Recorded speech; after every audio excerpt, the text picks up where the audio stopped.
ആരോഗ്യമേഖലയ്ക്ക് പ്രഥമ പരിഗണന നൽകും. വൈദ്യശുശ്രൂഷയ്ക്കും പൊതുജനാരോഗ്യ മേഖലയ്ക്കുമുള്ള പദ്ധതി വിഹിതമായി 2076.02 കോടി രൂപ വകയിരുത്തുന്നു. കേരളത്തിൽ ഉയർന്നു നിൽക്കുന്ന ആരോഗ്യ ചികിത്സാ ചെലവ് ഔട്ട് ഓഫ് പോക്കറ്റ് എക്സ്പെൻഡിച്ചർ കുറച്ചുകൊണ്ടുവരാൻ സർക്കാർ ഇടപെടൽ നടത്തും. കാസർഗോഡ്, ഇടുക്കി, വയനാട്, മഞ്ചേരി മെഡിക്കൽ കോളേജുകളിലെ അവസ്ഥ ഇപ്പോഴും ശോചനീയമായി തുടരുകയാണ്. ഇവിടങ്ങളിൽ അടിസ്ഥാന സൌകര്യങ്ങൾ, ജീവനക്കാർ, ഉപകരണങ്ങൾ എന്നിവ മെച്ചപ്പെടുത്തുന്നതിനുള്ള നടപടികൾ സ്വീകരിക്കും. അതുപോലെ തിരുവനന്തപുരത്തെ 2ാം മെഡിക്കൽ കോളേജ് പ്രവർത്തനക്ഷമമാക്കും. ഹരിപ്പാട് ഒരു പുതിയ മെഡിക്കൽ കോളേജ് സ്ഥാപിക്കും. ഇതിനെല്ലാമായി 100 കോടി രൂപ വകയിരുത്തുന്നു. കേരളത്തെ ആരോഗ്യ ടൂറിസത്തിന്റെ ഡെസ്റ്റിനേഷനാക്കി മാറ്റാൻ റീച്ച് കേരള എന്നുള്ള പദ്ധതി നടപ്പിലാക്കും. ആരോഗ്യം, ആയുഷ്, ടൂറിസം മറ്റ് അനുബന്ധ വകുപ്പുകൾ എന്നിവ തമ്മിലുള്ള പ്രവർത്തനങ്ങൾ ഏകോപിപ്പിച്ച് മികച്ച ആരോഗ്യ സേവനങ്ങൾ ലഭ്യമാക്കാൻ നടപടികൾ സ്വീകരിക്കും. തെരഞ്ഞെടുത്ത മെഡിക്കൽ കോളേജുകൾക്ക് സ്വയംഭരണ പദവിയും അവർക്ക് എയിംസ് നിലവാരത്തിലുള്ള സേവനങ്ങളും അക്കാഡമിക് മികവും കൈവരിക്കാൻ ആവശ്യമായ പിന്തുണ നൽകും. സ്കൂൾ ഹെൽത്ത് ബ്രിഗേഡ് രൂപീകരിക്കും.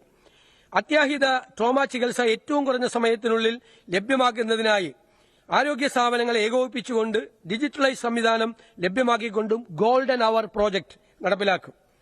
പകർച്ചവ്യാധികളെ ഫലപ്രദമായി തടയുന്നതിനും നേരിടുന്നതിനും ആരോഗ്യവകുപ്പും മെഡിക്കൽ വിദ്യാഭ്യാസ വകുപ്പും തമ്മിലുള്ള ഏകോപനം കൂടുതൽ ശക്തിപ്പെടുത്തി സംവിധാനങ്ങൾ സൃഷ്ടിക്കും. 40 വയസ്സ് കഴിഞ്ഞവർക്ക് വർഷത്തിലൊരിക്കൽ ആരോഗ്യ പരിശോധന നടത്തുന്നതിനായി ധനസഹായം നൽകുന്ന പദ്ധതി ആവിഷ്കരിക്കും. Hospital management committee, hospital development society എന്നിവയുടെ പ്രവർത്തനങ്ങൾ കാര്യക്ഷമമാക്കാൻ നടപടി സ്വീകരിക്കും. KMCSLന്റെ മരുന്ന് സംഭരണ പ്രക്രിയ പുനഃപരിശോധിക്കുകയും കാര്യക്ഷമമാക്കാനുള്ള നടപടികൾ കൈക്കൊള്ളുകയും ചെയ്യും.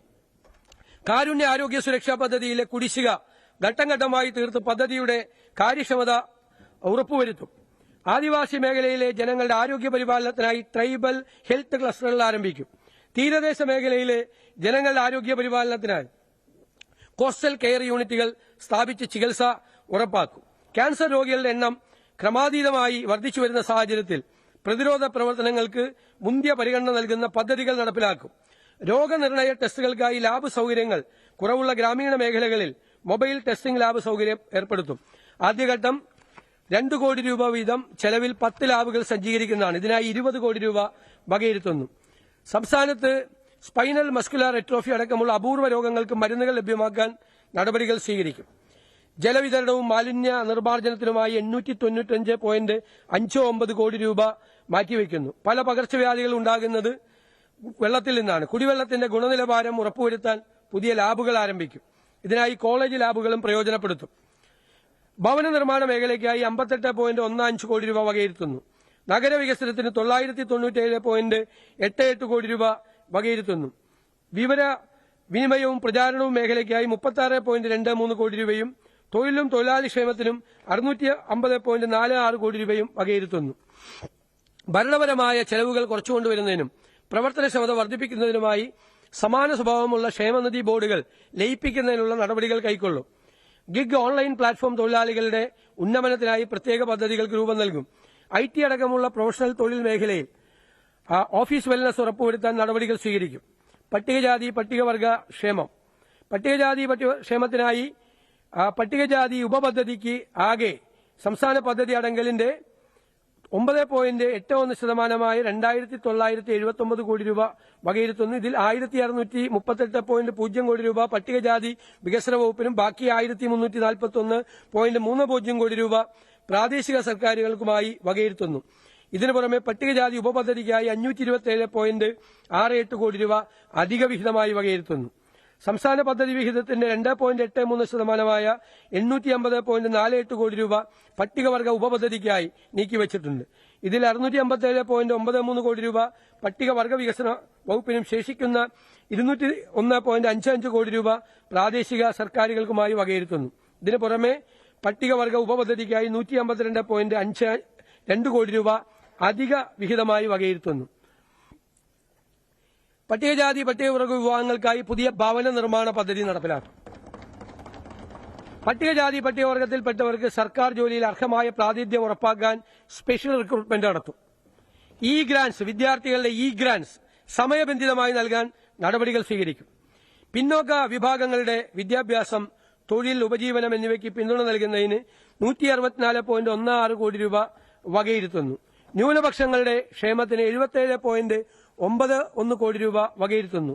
മുന്നോക്ക സമുദായങ്ങളുടെ ക്ഷേമത്തിന് 31.29 കോടി രൂപ വകയിരുത്തുന്നു. കേരളത്തെ ഭിന്നശേഷി സൌഹൃദ സംസ്ഥാനമായി മാറ്റിയെടുക്കുന്നതിനുള്ള നടപടികൾ സ്വീകരിക്കും. ഭിന്നശേഷിക്കാർക്ക് തടസ്സരഹിത യാത്ര ഉറപ്പുവരുത്താൻ ബാരിയർ ഫ്രീ കർശന നടപടി സ്വീകരിക്കും. ഇതിന്റെ ഭാഗമായി പൊതു ഇടങ്ങളിൽ റാമ്പ് അടക്കമുള്ള സൌകര്യങ്ങൾ ഉറപ്പുവരുത്തും. ഭിന്നശേഷിക്കാരുടെ കലാപരമായ കഴിവുകൾ പ്രദർശിപ്പിക്കാൻ അവസരങ്ങൾ സർക്കാർ ഒരുക്കും.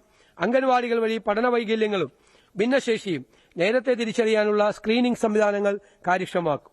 സാമൂഹിക സുരക്ഷയും ക്ഷേമവും മേഖലയ്ക്കായി 590.11 കോടി രൂപ വിലയിരുത്തുന്നു.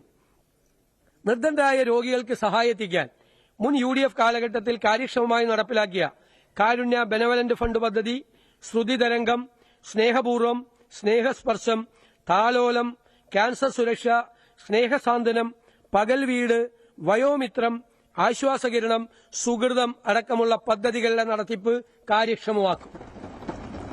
അർഹമായ സ്പെഷ്യൽ സ്കൂളുകൾക്ക് എയ്ഡഡ് പദവി നൽകാൻ നടപടി സ്വീകരിക്കും. ടൈപ്പ് 1 പ്രമേഹ രോഗബാധിതരായ കുട്ടികൾക്ക് ഗുണമേന്മയുള്ള ഇൻസുലിൻ നൽകാനും ബ്രിട്ടിൽ ഡയബറ്റിക്കായ കുട്ടികൾക്ക് ഇൻസുലിൻ പമ്പ് നൽകാനും കൂടുതൽ വെല്ലുവിളികൾ നേരിടുന്ന കുട്ടികൾക്ക് കണ്ടിന്യൂവസ് ഗ്ലൂക്കോസ് മോണിറ്ററിംഗ് സെൻസർ നൽകാനും നടപടി സ്വീകരിക്കും. ഇൻസുലിൻ പമ്പ് തദ്ദേശീയമായി നിർമ്മിക്കാൻ സർക്കാർ സഹായം നൽകും. മിഠായി പദ്ധതിയുടെ പ്രവർത്തനങ്ങൾക്ക് കാലോചിതമായ മാറ്റങ്ങൾ വരുത്തും.